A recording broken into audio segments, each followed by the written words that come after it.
2000 के वर्ष में भारतीय क्रिकेट में एक बड़ा मैच फिक्सिंग कांड हुआ। इस घटना के बाद सचिन तेंदुलकर और अन्य 3 वरिष्ठ क्रिकेटरों ने महत्वपूर्ण भूमिका निभाई। यह सुनिश्चित किया कि बीसीसीआई द्वारा प्रतिबंधित खिलाड़ियों और जिनका प्रदर्शन संदिग्ध था, उन्हें फिर कभी भारतीय टीम के लिए नहीं चुना गया। सचिन व को बिना सार्वजनिक बयान दिए चुपचाप यह काम किया। तेंदुलकर को कप्तान बनाए जाने की लगातार मांग, 2007 में कप्तानी की पेशकश और उनके प्रस्ताव को अस्वीकार करने, कप्तानी में उनकी गलतियां कहां थीं, इससे संबंधित कई लेख हैं।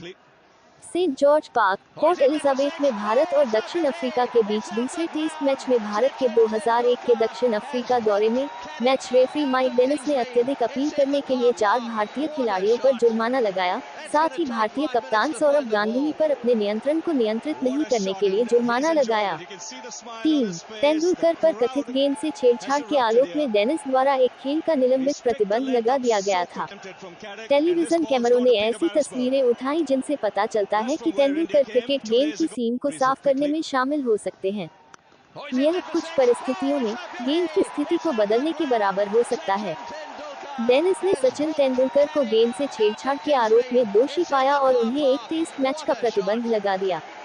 डेनिस पर नस्लवाद का आरोप लगाने वाले खेल पत्रकारों को शामिल करने के लिए यह घटना आगे बढ़ी और डेनिस को तीसरे टेस्ट मैच के आयोजन स्थल में प्रवेश करने से रोक दिया गया। आईसीसी ने टेस्ट के रूप में मैच की स्थिति को रद्द कर दिया क्योंकि टीमों ने नियुक्त रेफरी को खारिज कर दिया। अत्यधिक अपील के लिए तेंदुलकर और सहवाग के प्रतिबंध के आरोपों ने भारतीय जनता से भारी प्रतिक्रिया प्राप्त की। सचिन तेंदुलकर ने 2001 और 2002 में टेस्ट क्रिकेट में बल्ले और गेंद दोनों से कुछ महत्वपूर्ण प्रदर्शन के साथ अच्छा प्रदर्शन जारी रखा। तेंदुलकर ने 2001 में ऑस्ट्रेलिया के खिलाफ प्रसिद्ध कोलकाता टेस्ट के अंतिम दिन 3 विकेट लिए, जिसमें मैथ्यू हेडन और एडम गिलक्रिस्ट के प्रमुख विकेट शामिल थे, जो पिछले टेस्ट में शतक थे। उनके 3 विकेट हॉल ने भारत को मैच जीतने में मदद की।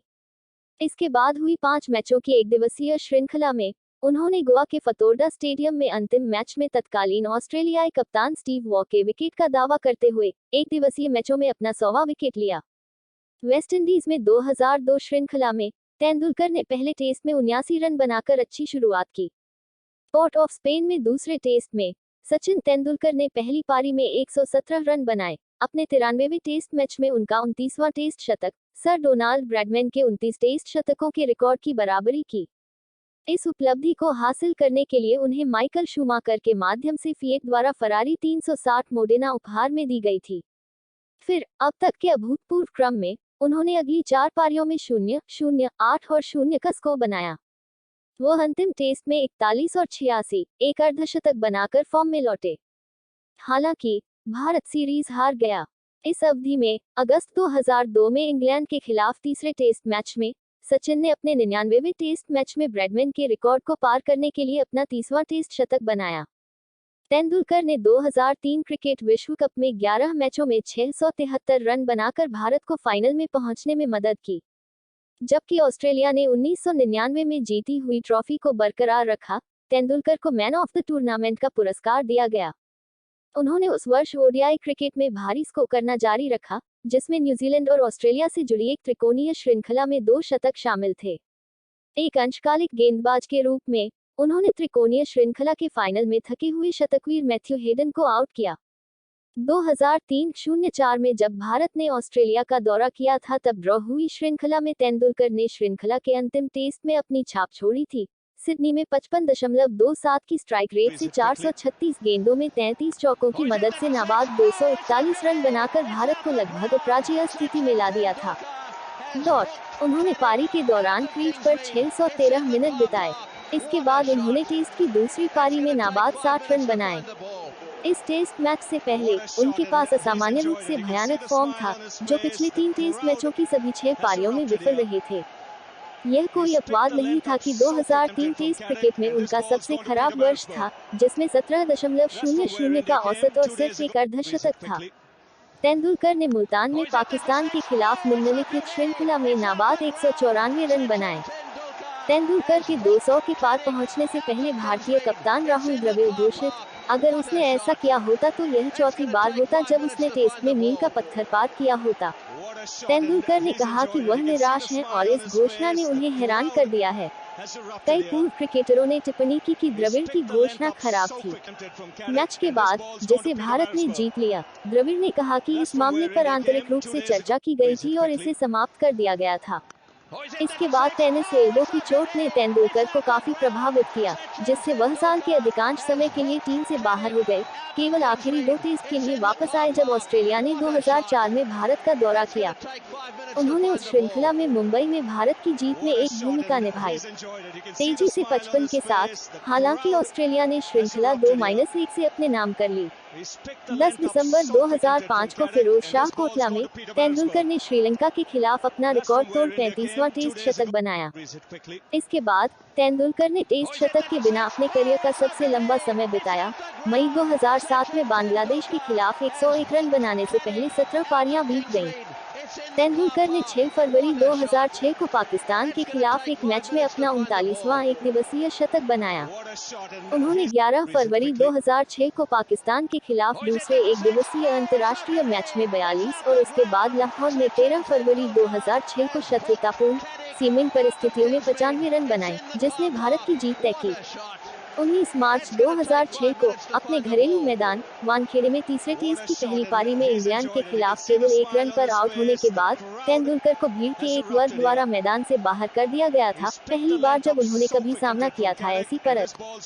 तेंदुलकर ने बिना अर्धशतक के 3 टेस्ट मैचों की श्रृंखला समाप्त की और कंधे के ऑपरेशन की आवश्यकता ने उनकी लंबी उम्र के बारे में और सवाल खड़े कर दिए। तेंदुलकर की वापसी मलेशिया में डीएलएफ कप में हुई और वह चमकने वाले एकमात्र भारतीय बल्लेबाज थे। 14 सितंबर 2006 को वेस्ट इंडीज के खिलाफ अपने वापसी मैच में तेंदुलकर ने अपने आलोचकों को जवाब दिया, जो मानते थे कि उनका करियर उनके 40वें एक दिवसीय शतक के साथ लगातार नीचे जा रहा था। हालांकि उन्होंने नाबाद 141 रन बनाए, लेकिन वेस्टइंडीज ने बारिश से प्रभावित मैच को पद्धति से जीत लिया। 2003-04 में जब भारत ने ऑस्ट्रेलिया का दौरा किया था, तब ड्रॉ हुई श्रृंखला में तेंदुलकर ने श्रृंखला के अंतिम टेस्ट में अपनी छाप छोड़ी थी। सिडनी में 55.27 की स्ट्राइक रेट से 436 गेंदों में 33 चौकों की मदद से नाबाद 241 रन बनाकर भारत को लगभग अपराजेय स्थिति में ला दिया था। उन्होंने पारी के दौरान क्रीज पर 613 मिनट बिताए। इसके बाद उन्होंने टेस्ट की दूसरी पारी में नाबाद 60 रन बनाए। इस टेस्ट मैच से पहले उनके पास असामान्य रूप से भयानक फॉर्म था, जो पिछले 3 टेस्ट मैचों की सभी 6 पारियों में विफल रहे थे। यह कोई अपवाद नहीं था कि 2003 टेस्ट क्रिकेट में उनका सबसे खराब वर्ष था, जिसमें 17.00 का औसत और सिर्फ एक अर्धशतक था। तेंदुलकर ने मुल्तान में पाकिस्तान के खिलाफ निम्नलिखित श्रृंखला में नाबाद 194 रन बनाए।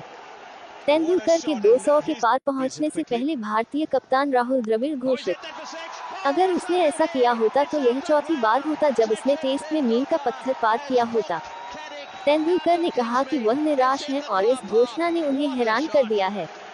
कई पूर्व क्रिकेटरों ने टिप्पणी की कि द्रविड़ की घोषणा खराब थी। मैच के बाद, जिसे भारत ने जीत लिया, द्रविड़ ने कहा कि इस मामले पर आंतरिक रूप से चर्चा की गई थी और इसे समाप्त कर दिया गया था। इसके बाद टेनिस एल्बो की चोट ने तेंदुलकर को काफी प्रभावित किया, जिससे वह साल के अधिकांश समय के लिए टीम से बाहर हो गए। केवल आखिरी 2 टेस्ट के लिए वापस आए जब ऑस्ट्रेलिया ने 2004 में भारत का दौरा किया। उन्होंने उस श्रृंखला में मुंबई में भारत की जीत में एक भूमिका निभाई। तेजी से 55 के साथ, हालांकि ऑस्ट्रेलिया ने श्रृंखला 2-1 से अपने नाम कर ली। 10 दिसंबर 2005 को फिरोजशाह कोटला में तेंदुलकर ने श्रीलंका के खिलाफ अपना रिकॉर्ड तोड़ 35वां टेस्ट शतक बनाया। इसके बाद तेंदुलकर ने टेस्ट शतक के बिना अपने करियर का सबसे लंबा समय बिताया। मई 2007 में बांग्लादेश के खिलाफ 101 रन बनाने से पहले 17 पारियां बीत गईं। तेंदुलकर ने 6 फरवरी 2006 को पाकिस्तान के खिलाफ एक मैच में अपना 39वां एक दिवसीय शतक बनाया। उन्होंने 11 फरवरी 2006 को पाकिस्तान के खिलाफ दूसरे एक दिवसीय अंतर्राष्ट्रीय मैच में 42 और उसके बाद लाहौर में 13 फरवरी 2006 को शत्रुतापूर्ण सीमित परिस्थितियों में 95 रन बनाए, जिसने भारत की जीत तय की। 19 मार्च 2006 को अपने घरेलू मैदान वानखेड़े में तीसरे टेस्ट की पहली पारी में इंग्लैंड के खिलाफ केवल 1 रन पर आउट होने के बाद तेंदुलकर को भीड़ के एक वर्ग द्वारा मैदान से बाहर कर दिया गया था, पहली बार जब उन्होंने कभी सामना किया था ऐसी परत। तेंदुलकर ने बिना अर्धशतक के 3 टेस्ट मैचों की श्रृंखला समाप्त की और कंधे के ऑपरेशन की आवश्यकता ने उनकी लंबी उम्र के बारे में और सवाल खड़े कर दिए।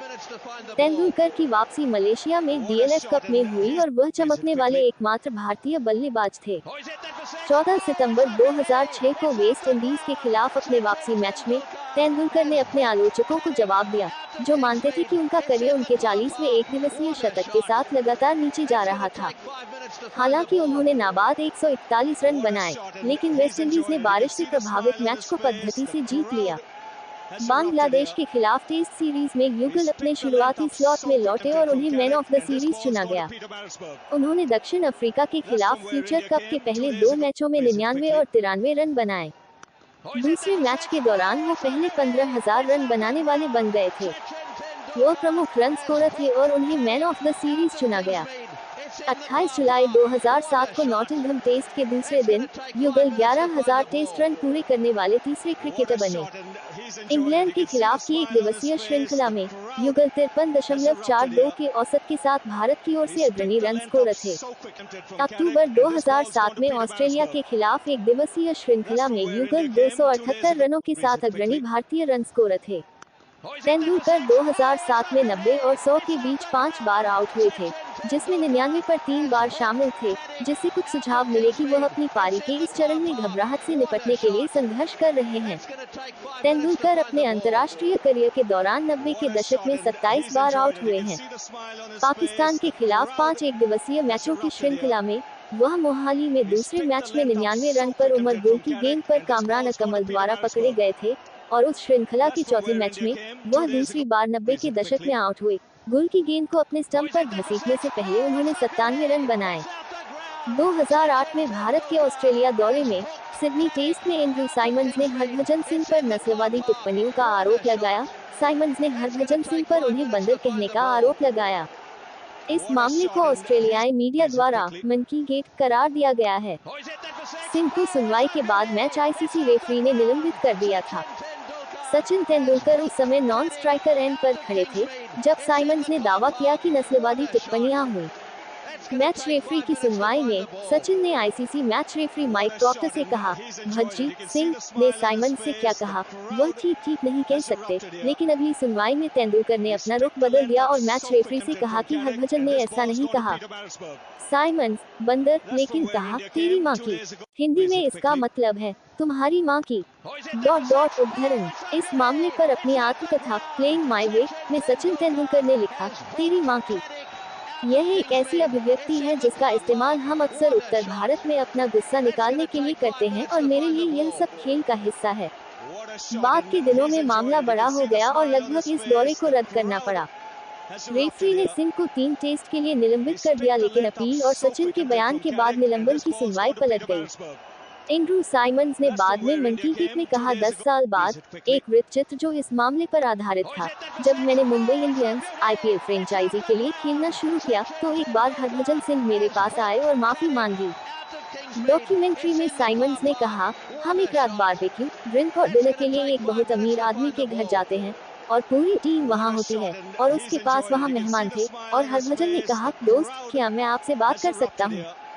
बाहर बगीचे में 1 मिनट बाहर सामने वो जाता है, देखो सिडनी में मैंने तुम्हारे साथ जो किया उसके लिए मुझे तुमसे सॉरी कहना है, मैं माफी मांगता हूँ, हेरल्ड सन ने उद्धृत किया। तेंदुलकर को अभी भी कुछ ऑस्ट्रेलियाई खिलाड़ियों द्वारा मंकी गेट पर अपना खाता बदलने के लिए माफ नहीं किया गया है। सचिन को भारतीय डेमीगॉड करार दिया। बॉर्डर गावस्कर ट्रॉफी 2007-08 में तेंदुलकर ने साधारण रूप दिखाया। दूसरी पारी में लगातार असफल होने के बावजूद 4 टेस्ट में 493 रन बनाकर अग्रणी रन स्कोरर बने। सचिन ने पहले टेस्ट की पहली पारी में 62 रन बनाए। मेलबर्न में एमसीजी, लेकिन ऑस्ट्रेलिया के लिए 337 रन की भारी जीत को नहीं रोक सका। सिडनी में विवादास्पद नए साल के टेस्ट में तेंदुलकर ने नाबाद 154 रन बनाए, भले ही भारत टेस्ट हार गया।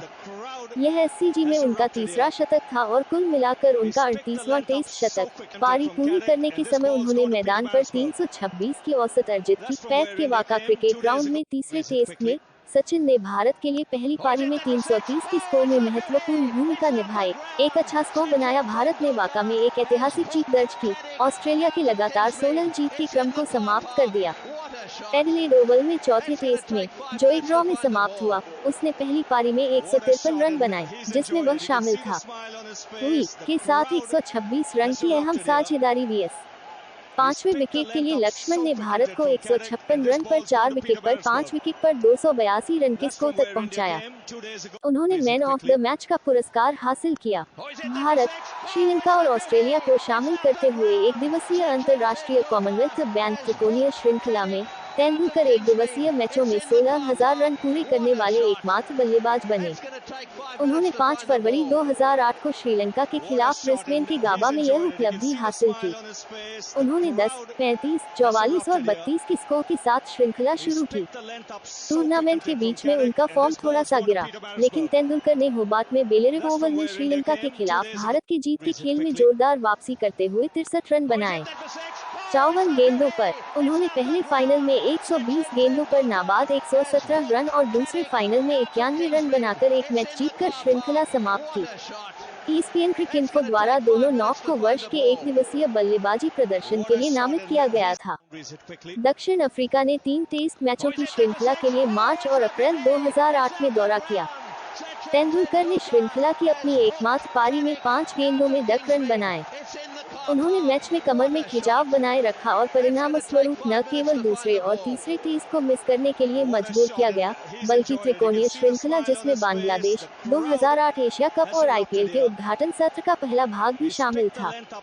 जुलाई 2008 में भारतीय क्रिकेट टीम के श्रीलंका दौरे से पहले तेंदुलकर को ब्रायन लारा के 11,953 रनों के टेस्ट रिकॉर्ड को तोड़ने के लिए 177 रनों की आवश्यकता थी।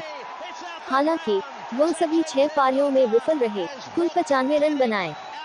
भारत श्रृंखला हार गया और उसका 15.83 का औसत कम से कम 3 मैचों के साथ एक टेस्ट श्रृंखला में उसका सबसे खराब था। श्रीलंका के खिलाफ निम्नलिखित एक दिवसीय श्रृंखला में तेंदुलकर को चोट के कारण दरकिनार कर दिया गया था।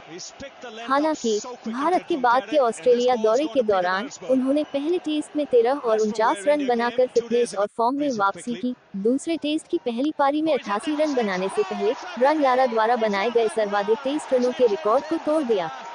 वो 61 वर्ष की उम्र में 12,000 रन के आंकड़े तक भी पहुंचे थे। उन्होंने इस उपलब्धि को अपने करियर के 19 साल में सबसे बड़ी उपलब्धि बताया, जिस दिन उन्होंने रिकॉर्ड हासिल किया था। उन्होंने तीसरे टेस्ट में अर्धशतक और चौथे में 109 रन बनाए, क्योंकि भारत ने श्रृंखला 2-0 से जीती और बॉर्डर गावस्कर ट्रॉफी हासिल की। तेंदुलकर फिर से चोट के कारण इंग्लैंड के खिलाफ घर में 7 मैचों की एक दिवसीय श्रृंखला के पहले 3 एक दिवसीय मैचों से बाहर हो गए थे, लेकिन उन्होंने चौथे एक दिवसीय मैच में 11 और 5वें में 50 रन बनाए, इससे पहले कि 2008 में मुंबई के खिलाफ श्रृंखला को रद्द कर दिया गया था। आतंकवादी हमले, स्कोरलाइन भारत के लिए 5-0 है। इंग्लैंड दिसंबर 2008 में 2 मैचों की टेस्ट सीरीज के लिए लौटा और पहला टेस्ट, जिसे मूल रूप से मुंबई में आयोजित करने की योजना बनाई गई थी, को आतंकवादी हमलों के बाद चेन्नई में स्थानांतरित कर दिया गया था।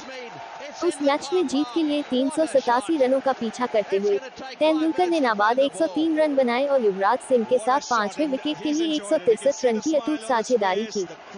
टेस्ट मैच की चौथी पारी में यह उनका तीसरा शतक था और पहला ऐसा जिससे जीत मिली। उन्होंने इस शतक को मुंबई आतंकी हमले के पीड़ितों को समर्पित किया। ESPN क्रिकइन्फो द्वारा इस दस्तक को वर्ष के टेस्ट बल्लेबाजी प्रदर्शन में से एक के रूप में नामित किया गया था। तेंदुलकर ने मोहाली में दूसरे टेस्ट में खराब प्रदर्शन किया, जो ड्रॉ में समाप्त हुआ। भारत ने श्रृंखला 1-0 से जीती। 2009 की शुरुआत में भारत ने 5 एक दिवसीय मैचों के लिए श्रीलंका का दौरा किया, क्योंकि पाकिस्तान की सुरक्षा स्थिति और मुंबई में हमलों के कारण पाकिस्तान श्रृंखला रद्द कर दी गई थी। उन सभी में विकेट और शेष 2 मैचों में नहीं खेले। भारत का अगला काम न्यूजीलैंड के खिलाफ एक दूर की श्रृंखला थी, जिसमें 3 टेस्ट और 5 एक दिवसीय मैच शामिल थे। एक दिवसीय श्रृंखला में तेंदुलकर ने तीसरे मैच में नाबाद 163 रन बनाए, इससे पहले कि पेट में ऐंठन ने उन्हें अपनी पारी समाप्त करने के लिए मजबूर किया। भारत ने 392 बनाए, मैच जीता और अंत में श्रृंखला 3-1 से जीत ली। तेंदुलकर ने पहले टेस्ट में 160 रन बनाए, यह उनका 42वां टेस्ट शतक था और भारत ने जीत हासिल की। उन्होंने दूसरे टेस्ट में 49 और 64 और तीसरे में 62 और 9 बनाए, जिसमें आखिरी दिन बारिश के कारण खेल रुका हुआ था और भारत को जीत के लिए केवल 2 विकेट की जरूरत थी। भारत ने श्रृंखला 1-0 से जीती। तेंदुलकर ने वेस्टइंडीज के एक दिवसीय दौरे के लिए खुद को आराम दिया, लेकिन सितंबर 2009 की शुरुआत में भारत, श्रीलंका और न्यूजीलैंड के बीच कॉम्पैक्ट कप त्रिकोणीय श्रृंखला के लिए वापस आ गए। उन्होंने फाइनल में 138 रन बनाने से पहले लीग मैचों में 46 और 27 रन बनाए, जैसा कि भारत ने 319 बनाया और 46 रन से जीता। यह एक दिवसीय टूर्नामेंट के फाइनल में तेंदुलकर का छठा शतक था और इस तरह के फाइनल में उनका 50 से अधिक का लगातार तीसरा स्कोर था। तेंदुलकर ने दक्षिण अफ्रीका में आईसीसी चैंपियंस ट्रॉफी में केवल एक पारी खेली, जिसमें पाकिस्तान के खिलाफ 8 रन बनाए और भारत हार गया। ऑस्ट्रेलिया के खिलाफ अगला मैच बारिश के कारण छोड़ दिया गया था और वेस्टइंडीज के खिलाफ तीसरे मैच में वह पेट के संक्रमण के कारण बाहर हो गए थे, क्योंकि भारत का सफाया हो गया था।